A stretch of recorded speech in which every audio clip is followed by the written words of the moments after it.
آج کی ویڈیو میں بہت بڑی بریکنگ نیوز آپ کے سامنے پیش کرنے جا رہا ہوں، تو آپ سے چھوٹی سی گزارش ہے کہ آپ نے ویڈیو کو شروع سے لے کر اینڈ تک پورا دیکھنا ہے۔ اسرائیلی جنگی طیاروں کے بعد اسرائیل اپنے اپاچی ہیلی کاپٹر فلسطین کے سامنے لے آیا۔ اسرائیل کا اپاچی ہیلی کاپٹروں سے فلسطین کے درجنوں علاقوں پر شدید بمباری۔ انڈونیشیا، جو کہ دنیا کا سب سے بڑا مسلم ملک تصور کیا جاتا ہے، انڈونیشیا کی تاریخ کا بڑا اعلان سامنے آ گیا۔ انڈونیشیا نے اسرائیل سے تمام اسلحہ کے معاہدے ختم کر دیے، ساتھ ہی خطرناک ترین انڈونیشین ریپر میزائل کی اسرائیل پر چڑھائی کر دی۔ اسرائیل کی چیخیں نکال دی۔ انڈونیشیا کی پوری فوج اسرائیل کے مختلف علاقوں میں گھس گئی۔ شدید قسم کی کارروائیاں اور جھڑپیں سامنے آ گئیں۔ 70 اسرائیلی فوجی جہنم واصل کر دیے۔ ویڈیو کی تفصیلات میں آگے بڑھنے سے پہلے اگر آپ اسرائیل سے نفرت کرتے ہیں تو ہماری ویڈیو کو ایک لائک ضرور کریں اور ہمارے چینل کو سبسکرائب کر کے بیل آئیکن پر ضرور کلک کر دیں۔ ناظرین گرامی، بہت بڑی بریکنگ نیوز سامنے آ رہی ہے کہ اسرائیل کے ایک موقر اخبار نے انکشاف کیا ہے کہ اسرائیلی جنگی طیاروں کے بعد اب غزہ کی پٹی پر اسرائیلی جارحیت کے دوران اسرائیلی فضائیہ کے 113ویں ہیلی کاپٹر اسکواڈرن نے غزہ کی پٹی میں اہداف پر فضائی حملوں میں اپاچی ہیلی کاپٹروں کا استعمال کیا۔ اخبار کے مطابق اس اسکواڈرن میں استعمال کیے جانے والے ہیلی کاپٹروں کو رامون ملٹری ایئرپورٹ سے اڑایا جا رہا ہے۔ اخبار نے وضاحت کی ہے کہ اپاچی ہیلی کاپٹروں نے رہائشی اپارٹمنٹس کو گائیڈڈ میزائلوں سے نشانہ بنایا۔ جیل اور تیموز نامی میزائلوں کے 2 ماڈلز استعمال کیے جو بڑی کارکردگی اور اپنی نوعیت کے اعتبار سے جدید ترین میزائل ہیں۔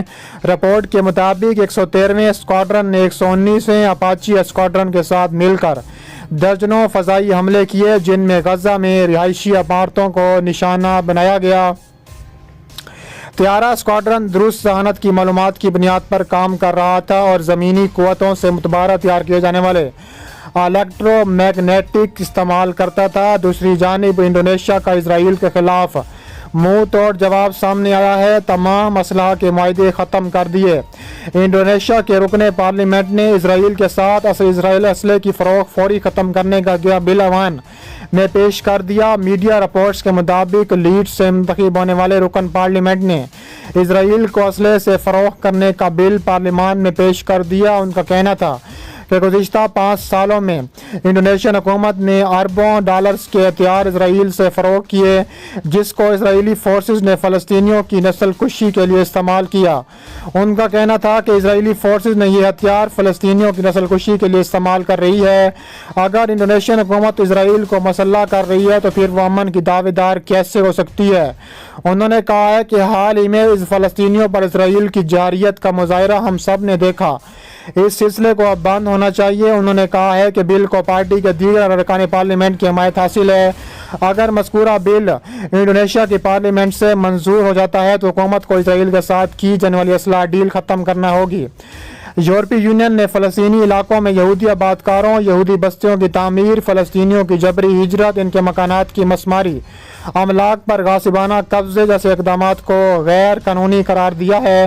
میڈیا رپورٹس کے مطابق یورپی یونین کے صدر دفتر نے بہت بڑا فیصلہ بھی کیا ہے۔ انہوں نے کہا ہے کہ برسلز میں یونین کی فلسطین کے لیے خصوصی ایلچی نے ایک بیان میں کہا ہے کہ فلسطینی شہریوں کو ان کے گھروں سے جبری بے دخل کرنا، فلسطینیوں کی املاک پر طاقت کے ذریعے قبضہ کرنا، مقبوضہ عرب علاقوں میں یہودی بستیوں کی تعمیر، یک طرفہ طور پر غاصبانہ اقدامات بین الاقوامی قوانین کی کھلا خلاف ورزی ہیں۔ بیان میں کہا گیا ہے کہ اسرائیل کے غیر قانونی اقدامات سے نہ صرف ماحول میں کشیدگی بڑھ رہی ہے بلکہ اس سے تشدد اور انسانی مشکلات میں اضافہ ہو رہا ہے۔ یونین کے مندوب کا کہنا تھا کہ رام اللہ اور قدس میں یونین کے ہائی کمشنر اس بات پر اتفاق ہے کہ اسرائیلی ریاست کے فلسطینیوں کے خلاف اقدامات غیر قانونی اور یک طرفہ ہیں، جن کے نتیجے میں خطے میں تشدد میں اضافہ ہو رہا ہے۔ انہوں نے اسرائیلی حکام پر زور دیا کہ وہ غیر قانونی اقدامات روکتے ہوئے فلسطینی آبادیوں میں تعمیرات کی فوراً اجازت دیں، فلسطینی علاقوں میں تعمیراتی کو آگے بڑھانے کا موقع فراہم کریں۔ اسرائیلی فوج نے فلسطین کے علاقے غزہ کی پٹی سے یہودی بستیوں پر آتش گیر گیسی غبارے چھوڑنے کے بعد غزہ میں فلسطینی مزاحمتی مراکز پر بمباری کی ہے۔ غیر ملکی خبررساں ادارے کے مطابق مقامی فلسطینی ذرائع نے بتایا ہے کہ تازہ بمباری میں جنوبی شہر میں نتوریم کے مقام پر بدر کیمپ کو نشانہ بنایا گیا۔ شمالی غزہ میں اسرائیل نے ایک ڈرون طیارے سے کم از کم ایک میزائل داغا۔ درِ اثنا فلسطینی نیوز ایجنسی کے مطابق جنوبی غزہ میں اسرائیلی جنگی طیاروں نے کم سے کم 50 مقامات پر بمباری کی اور میزائل گرائے، جس کے نتیجے میں عمارتوں کو نقصان پہنچا، تاہم کسی قسم کے جانی نقصان کی اطلاع نہیں ملی۔ ادھر اسرائیلی میڈیا نے عسکری ذرائع کے حوالے سے بتایا ہے کہ فوج نے غزہ کی پٹی پر آتش گیر غبارے چھوڑے ہیں، اس کے جواب میں بمباری بھی کی ہے۔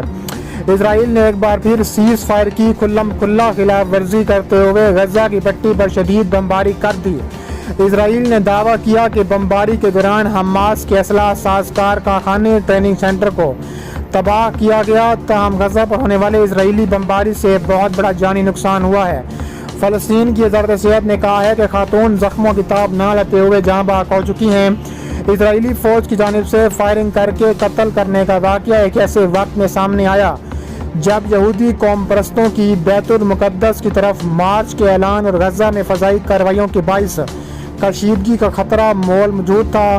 اسرائیلی فوج نے کہا ہے کہ بیت المقدس کے شمال مشرقی قصبے حسمہ میں فلسطینی خاتون پر فائرنگ کی گئی، جس نے اسرائیلی ڈیفنس فورسز پر حملہ کیا تھا۔ اسرائیلی فوج کی جانب سے مغربی کنارے میں کارروائیوں میں اضافہ ہوا ہے، جہاں گزشتہ ہفتے اسلامک جہاد کے ارکان سمیت 2 فلسطینیوں کو نشانہ بنایا گیا تھا۔ خیال رہے کہ گزشتہ ماہ بہت بڑی تعداد میں اسرائیل نے تابڑ توڑ کارروائیاں کی تھیں۔ دوسری جانب انڈونیشیا نے اپنی تاریخ کا سب سے بڑا میزائل لانچ کر دیا۔ اسرائیل کے خلاف انڈونیشین فوج تل ابیب کے مختلف علاقوں میں گھس کر شدید قسم کی بمباری کر رہی ہے۔